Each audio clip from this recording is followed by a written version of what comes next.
Hey there, you awesome unicorns. So recently, I've been assigning you a lot of art projects or hands-on learning, and while those can be fun, and I'm pretty sure that most of you are enjoying them, I know that you also enjoy video games.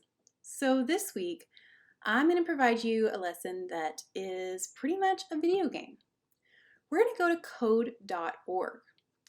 Now, some of you may have already done some stuff on code before, but this would be a great time to either get started if you've never done it before, or really learn some in-depth stuff. We can use code with so many things that we've used in the classroom, and when we get to go back to school, you guys are going to be more prepared than ever. Some of the things that we can use code with were Makey Makey. We could have used it with some of our robots. There were some circuits that I think we could have used it with, so there were a lot of things that we can really use this and combine with things that we already know to make some pretty cool stuff. So if you look up here, we are at code.org. So you're going to type in code.org. Once you get to code.com, you're going to see this is your front page. From here, you're going to go to this purple box that says Students. You don't need to worry about any of these tabs down here. You're just going to go to the one labeled Students, and it lights up and it has an underline under it when I go to click on it. So I'm going to go ahead and click on that now. Once we click on that link, it leads us to this page. This page gives us information about computer science and courses that are available to us. So you guys are all going to come down right here, and we're going to click on the grades K through 5. Here we're going to learn how to make your own game, app, or computer drawing. That link brings us to this page, the page for grades kinder through 5th grade. These are the courses that are available by code.com, and they're all computer science courses. First grade, you're going to start here with Course B. This is set for ages 5 to 8.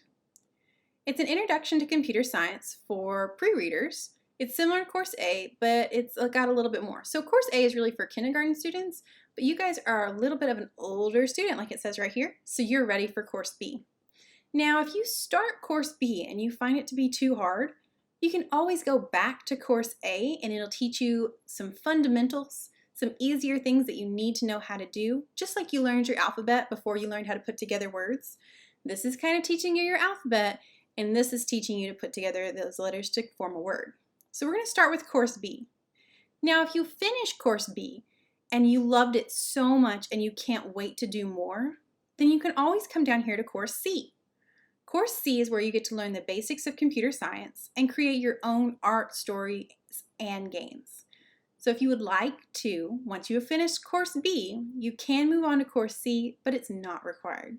So right now, I'm going to click on Course B. Awesome. Course B, right there at the top, tells me I'm in the right spot. The first thing you're going to do is you're going to work on your digital citizenship. Your first lesson is an unplugged activity. Let's see what that is. Cool. So you're going to watch a short little video about putting information of yourself online and how that creates a digital footprint and what all happens when you do that. Then you're going to move on to lesson 2, Move It, Move It. From there, you'll have several lessons where they're short, easy things to learn with small directions and quick tasks. From sequencing, you move on to loops, and then you move on to the impacts of computing, and finally, events. There are some pretty cool things in this lesson, and I really think you guys are going to enjoy it. Now, if you finish and you have flown through and you can't wait for more, you can always move on to the next course. The next course is C, but you don't have to go there. You can stop at Course B and be happy with what you've learned. Either way, I hope you enjoy this and have fun, and I can't wait to hear what you thought about it. I forgot to mention that this is probably too much to do all at one time. So if you're going to try to sit down and do it all together, that's a lot of work. I suggest breaking it up however you want to. You could use this as a brain break in the middle of your lessons. You could use this as something fun towards the end of the day. However you'd like to do it, but it's totally okay to break it into chunks. You could even do just one little lesson at a time and use those number lessons to mark where to stop. Either way, spread it out or do it together. Whatever works for you is fine.